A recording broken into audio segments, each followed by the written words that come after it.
think all these elements of creation that we have in the film, like music, the black and white, all this production design, this world, I feel it's like a fairy tale at times.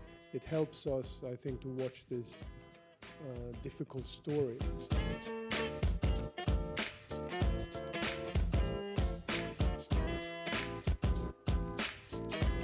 So we learn at the end, true story based on a true story. Can you tell me a little bit about if you knew the story before and how you came across this story, or even, I know you have a co-writer, so how you all developed it into the script that we ended up with here? I mean, it's a long story. No, I mean, not. I can make it shorter, but it's like worth mentioning. I'm from Sweden originally. I moved to Poland when I was 20, so 20 years ago, to go to film school. And after film school, I made my first feature film in Sweden, in Swedish, but we're always working out of Poland. I work with a producer very closely, and we make all our films, even in film school, together. The first film we made was in Swedish, but based out of Poland and Sweden. Second film was in Polish, based in Poland. And this one in Danish, set in Denmark and produced out of Denmark and from Poland. So it's a kind of a way I like to work, like not always in my native, or rather not in my native language. I like to work in languages that I don't completely master, and in countries or places or where stories are set that are not where I come from. It has some kind of healthy arrogance, that distance that makes me look at things differently. But so this story was one of those that I was approached by the Danish producer Malene Blenkov and my co-writer Line Langbeck to make a feature film, or to develop a feature film based on these true crimes that happened in Denmark, and it's kind of like a trauma in Danish history that happened just like during First World War and just after. And it was this so-called angel maker who helped women take care of unwanted children by pretending she was finding foster families for them, and making, or also, having people believe in this kind of a bit naive dream.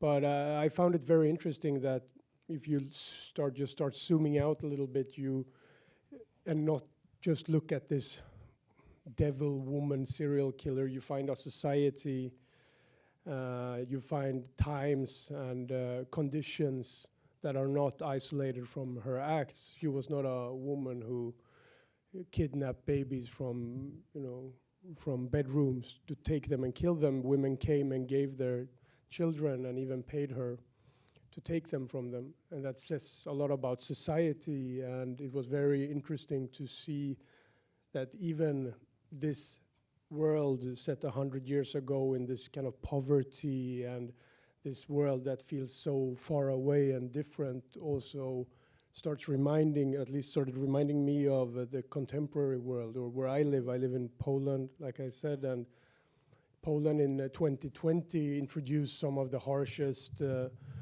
abortion laws in the world, and took away the freedom of choice from women and families. And it's rather like going backwards in time as we're going forward. And it started reminding me also about, rightfully so, about this film and these horrible conditions. And in a way, I think it's almost like, science fiction. You put films into the future to kind of tell something about today's world by emphasizing it or using a crooked mirror. And the same, I believe, like costume drama or a film like this can also, set in the past, say something about our times today. So if you find similarities with where you live and the film, it's very bad. It's not a move in the right direction, I would say. And if you find none, then it says something good about where you live. Definitely not finding none. That's what I mean. Yeah. I'm really curious about the husband character, because I don't know, I just thought it was so interesting that right off the bat you see him coming back from war and he's been disfigured, and right away, our, like for better or worse, our heroine, she comes off very unsympathetic, like right at the beginning, and kind of loved it, but I was so intrigued because I thought after the movie, like, we could have told this story without him, but what was it about this character and him coming back from war and the like kind of absence of what we know about their relationship? Like, if you could just speak a little bit about that character, I'm really intrigued. Well, I think, like, because it was always, I think we felt very quickly that our intentions are not to make a biopic about a serial killer. It's not that interesting, I think, but rather to find a main character that is completely made up from our side, Carolina, and her journey, where she comes from, and how she becomes part of Dagmar's world. The more we started working on her, the more we walked backwards, right, away from these true crimes to see where she comes from. And it was impossible for me to ignore the First World War as part of this story in a way, because it was happening right next door. Because Denmark was neutral at this time, but I thought about this husband. Okay, she must have this husband he went to war because he wanted an adventure, and then he meets, hell, and he comes back completely mutilated and changed. And I thought it was interesting because this film is, I think, a bit like war as well for Carolina, but like on the home front. She goes through a war. At the end of that, she can find a new way of leveling with her husband. But it was mostly, I think, of building a credible world surrounding her before she meets Dagmar, but I wanted to make the film unpredictable in that way. And it's not so much to me about like the certain meanings exactly or symbolic value of him, but it's more that she had a life before, and she's choosing not to be part of that life anymore as she can get it, which is with a child that is not his. He is completely PTSD'd with no face. And to live like that with him, it was a way for her to be active in her choices, to leave him and to throw him out, or to always have a main character that is actively putting herself to some extent in the situation she ends up in. Yeah, I mean, on the opposite side, you have like a very passive character that would be, let's say, just accepting her fate, or to be tricked completely just into Dagmar or lured into Dagmar's apartment. To me, it's important that she chooses to go there, she chooses to return, she chooses to kick her husband out. It makes her interesting to me, and also like ambivalent. Yeah, I mean, I think the way you all wrote this, where there's so much happens, but there's also so many things that are left out for us to think about and wonder, like, what was their relationship like before? And I don't know, I mean, I think it's a really successful in that way that it keeps your mind working kind of the whole time. I'm curious about the visual style and like the, approaching something that's a historical film and thinking about like, how do we make it look like reality? Do we care about every little detail? Do we care about making it look like a sort of fantastical version of the past? I mean, there were a lot of like really beautiful scenes that reminded me of photographs that I've seen like from this era of like factories and just like dirty, windy streets and all of that kind of stuff that's just gorgeous. And I just wondered, like, how did you and your cinematographer talk about how you wanted it to look from a camera perspective? Well, we wanted to make our intentions were to take the audience on a kind of a time travel and to really fight hard to make this world believable emotionally, that it feels real. Even if it's, very created in a way, it should feel like, we are taken to a different place in time. I feel so often in cinema, in costume, drama, or historical films, I'm just expected to accept a fake mustache, or someone puts on a hat and suddenly we're supposed to be in the past. And sometimes that's great. I mean, it's just a contract with the audience, but I like the films that really make me forget about, or it really makes me for a moment forget myself and just look at this world and believe that I'm there. So, and there are only a few films I feel that do that, like Schindler's List, for example, is one of these films that successfully does that. It's a different time, but I believe in that time travel. So our ambitions were to create such a world, but doing that also by kind of using the images and films we feel kind of represent the times of, say, the 1910s in Europe, and used, for example, German expressionism or photographs that you say we don't really know where they come from, but they connect us to that place. It doesn't necessarily mean they come from exactly those years in Copenhagen. They come from all over Europe, but it's like if you do a Google image search, you get or a Pinterest page or an algorithm that starts sending you all these different images that we somehow subconsciously connect to those years or that time, even though they might come from, England in 1850 or 60.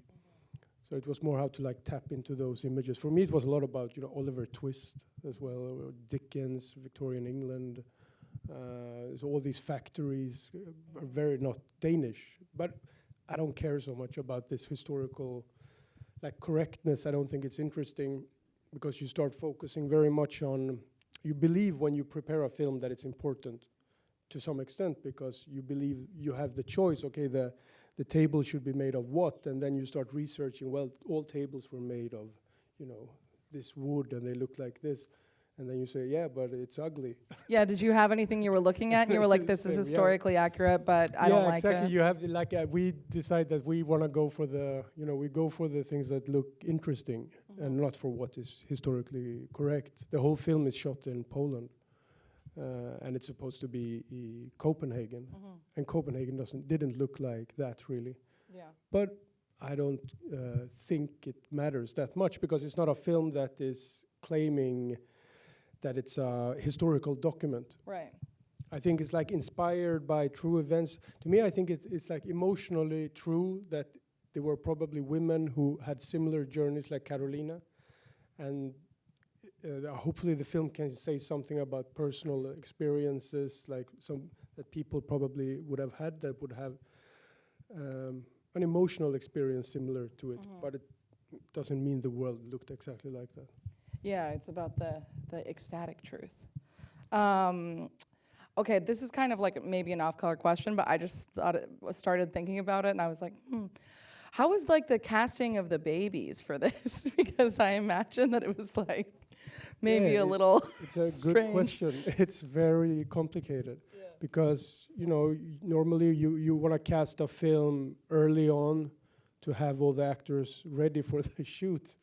But with newborns, you want to cast them, or you want to get them as close to the shoot as possible, because in this case, they were supposed to be as young as possible. And you have to do that through, of course, the mothers who had just given birth to them. And you do a kind of a casting session through midwives who speak to mothers who are about to give birth. And it's very rarely the ones that give birth for the first time, but a lot of the times for the ones when it's a second or a third child. I have 2 kids myself, and like the difference is so big between how you are as a parent between the first and second. But like the women we had, there's one baby that I think acts at least 2 or 3 babies because he was so good. And so he's a couple of different ones, but you don't really realize. But and he was, he was the best. He was 2 months old when we were shooting. Is he the one that Elena tries to smother? Yeah, he was good. Yeah. I love that baby. He's very good because, he was always doing, because you have to have 3 babies on set at the same time because you put one and they don't work for 8 hours, right? They need to eat and sleep, and sometimes they want to sleep when they should be awake, so you have to be able to change them. So I'll bring in baby number 2, and then that doesn't work. But this one, Maciek was his name. He was very professional and helpful.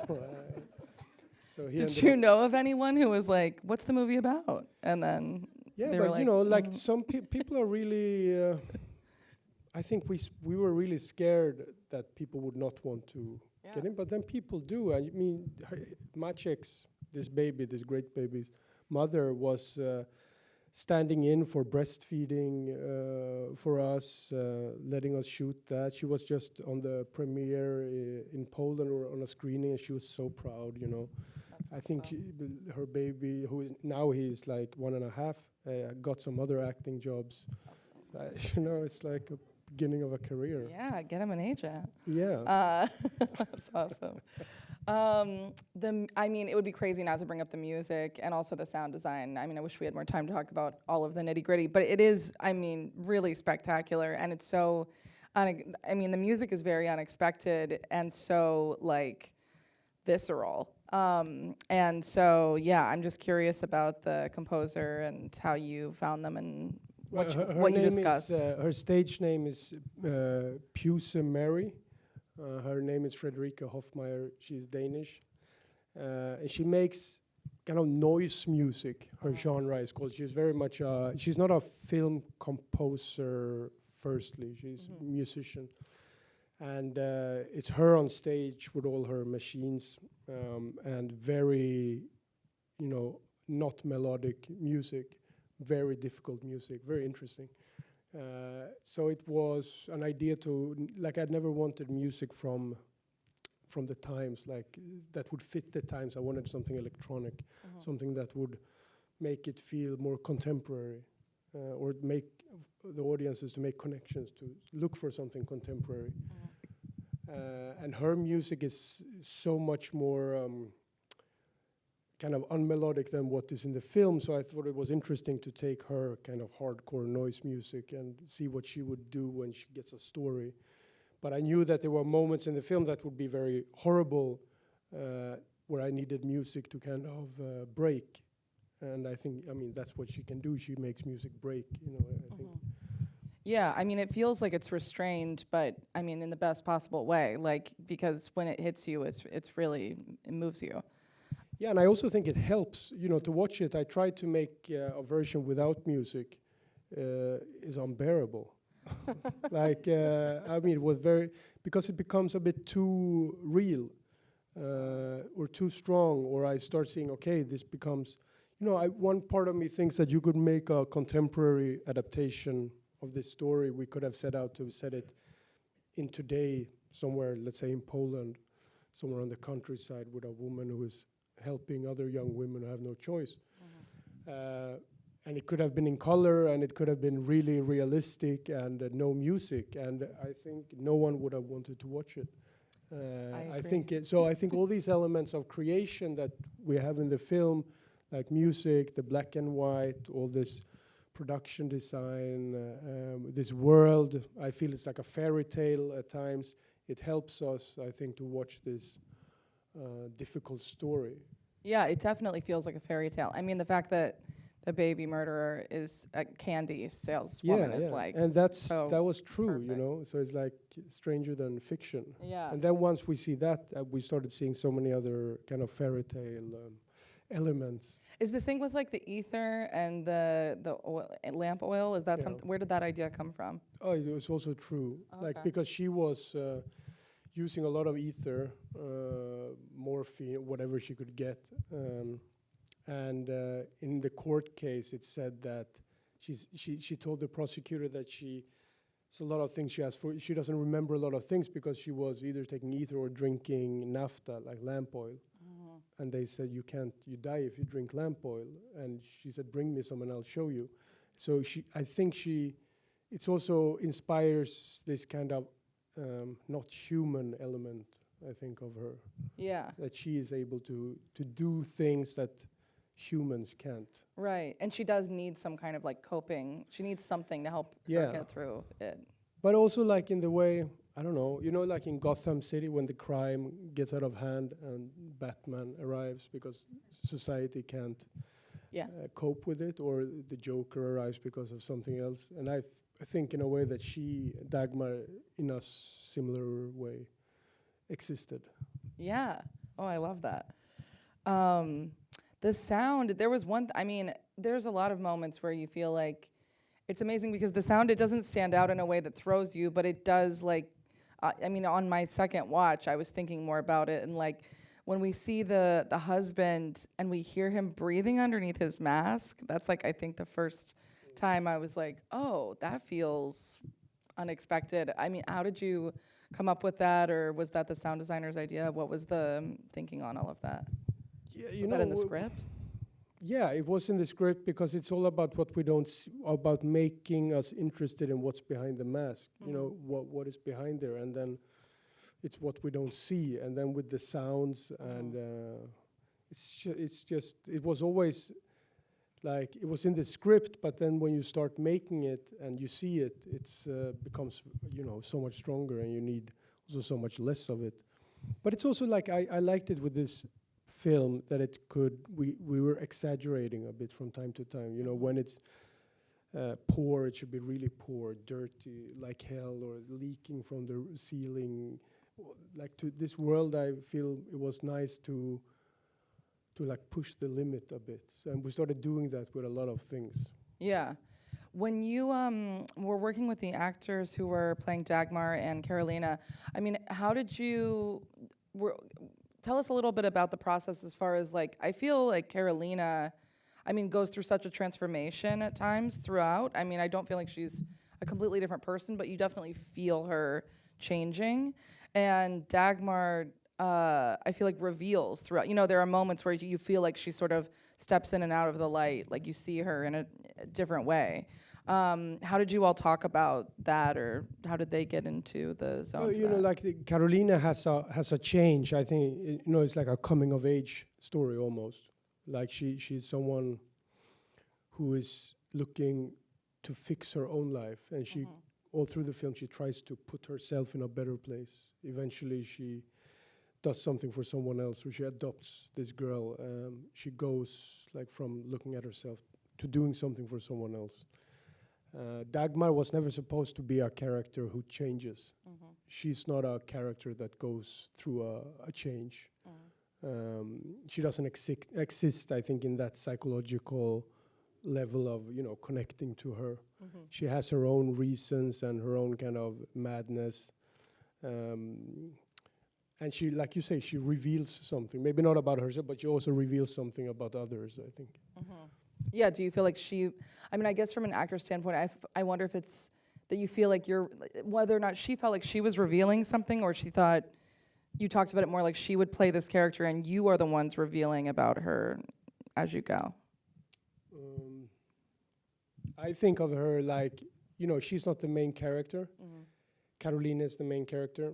And part of Carolina, the way I think about it, it might sound weird, but it's like that, Dagmar is part of her inside. She corresponds to something that Carolina needs.